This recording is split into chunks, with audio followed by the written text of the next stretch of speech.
This is the engine most people picture in a car, truck, or lawnmower. Inside, fuel and air burn in small chambers, and the hot, expanding gas pushes pistons up and down. Those pistons turn a crankshaft, which becomes spinning motion that can drive wheels or machines.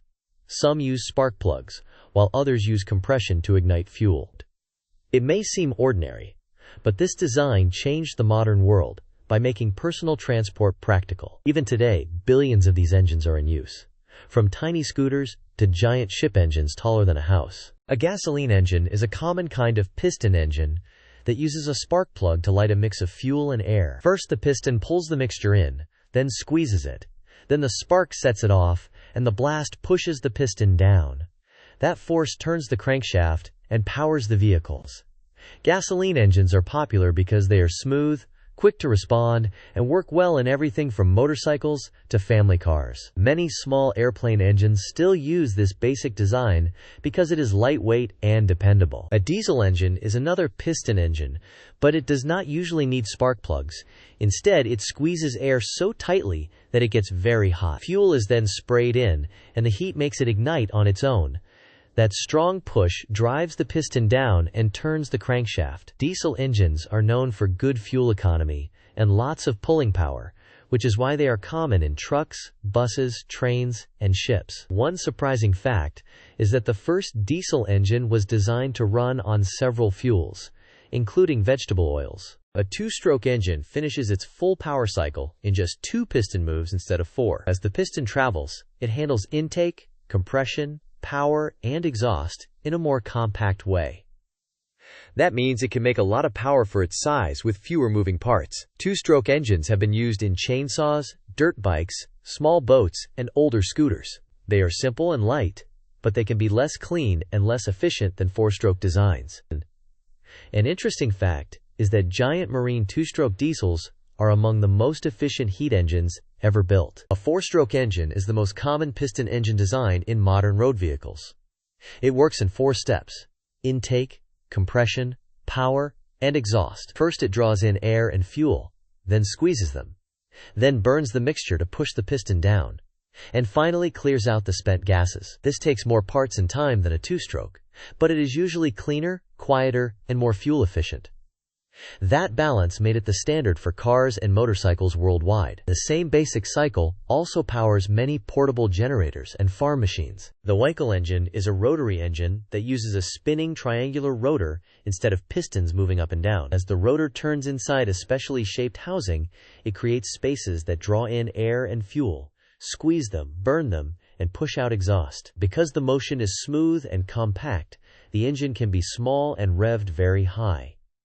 It has been used in a few famous sports cars and some aircraft projects. A surprising fact is that Mazda kept developing the Wankel long after most car makers gave up on it. A gas turbine engine works with continuous flow rather than separate piston strokes.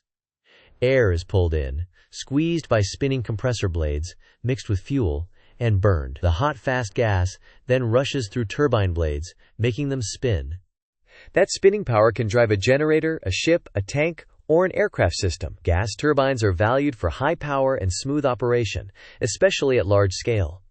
They are also used in power stations to make electricity. One striking fact is that some large gas turbines can produce enough power for hundreds of thousands of homes. A turbojet is one of the simplest jet engines used for flight. It pulls in air, compresses it, mixes it with fuel, burns it, and then shoots the hot gas out the back at very high speed.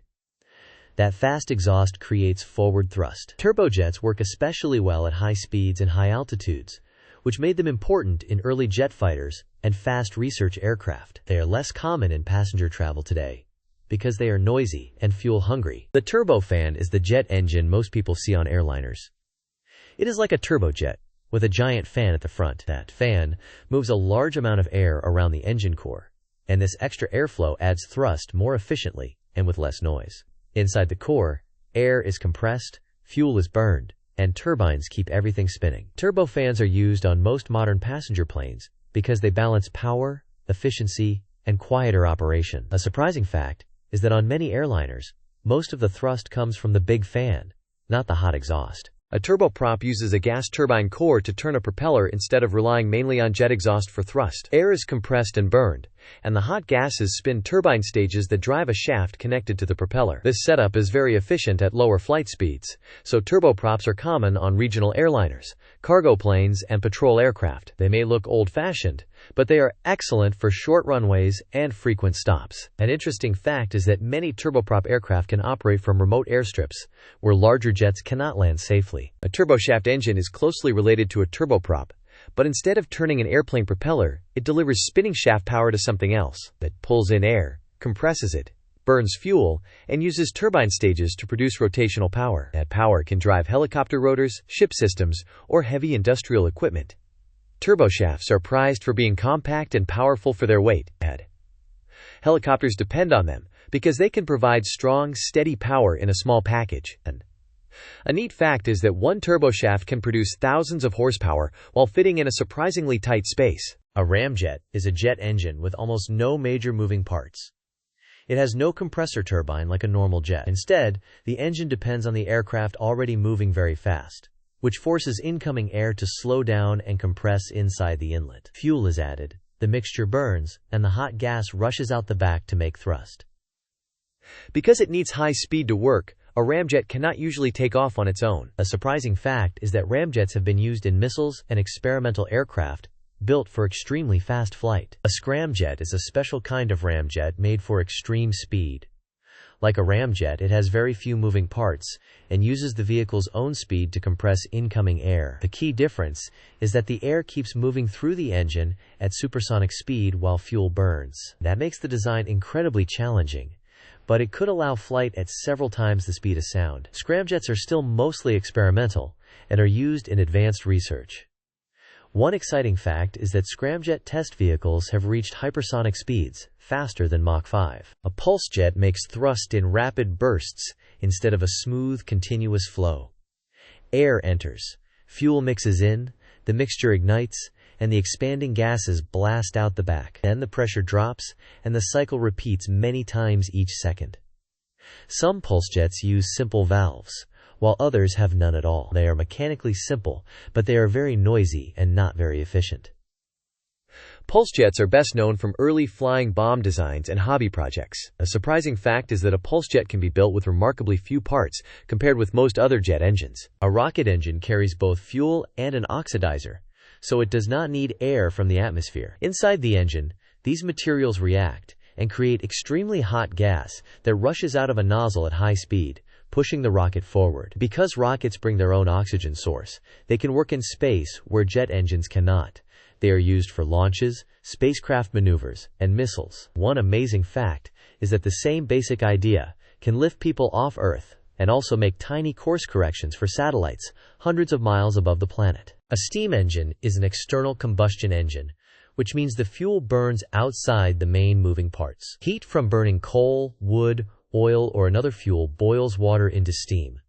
The high-pressure steam then pushes a piston or turns a mechanism that creates motion. Steam engines powered factories, trains, pumps, and ships during the Industrial Revolution. They were larger and slower to start than many later engines, but they transformed industry and transport. A fascinating fact is that steam power helped make rail travel and mass manufacturing possible on a huge scale. A steam turbine uses high-pressure steam to spin rows of blades instead of pushing pistons back and forth. Water is heated in a boiler, the steam rushes through the turbine, and the spinning shaft can drive a ship propeller or an electric generator. Steam turbines are smooth, powerful, and very effective at large scale, which is why they became central to electricity production. Many power plants still use them today, even when the heat comes from nuclear energy instead of burning fuel. An interesting fact is that most of the world's electricity is generated using turbines of one kind or another. A Stirling engine is another external combustion engine, but it works by heating and cooling a sealed gas inside the engine.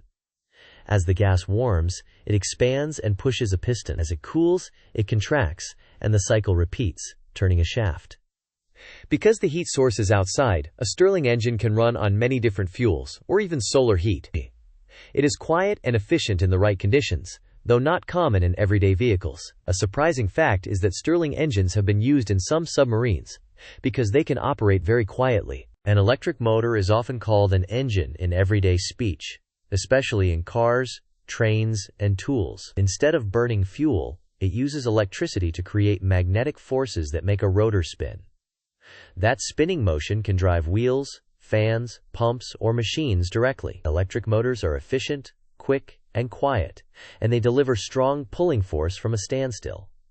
That is one reason electric cars feel so responsive. A fun fact is that electric vehicles existed in the 1800s, long before modern battery technology made them practical for widespread everyday use. A hydraulic engine, often called a hydraulic motor, turns pressurized liquid into rotary motion. A pump sends fluid under high pressure through the motor, where the force pushes internal parts and makes a shaft spin. Because liquids do not compress much, hydraulic systems can deliver very strong force in a compact setup. They are common in excavators, winches, industrial machines, and heavy equipment.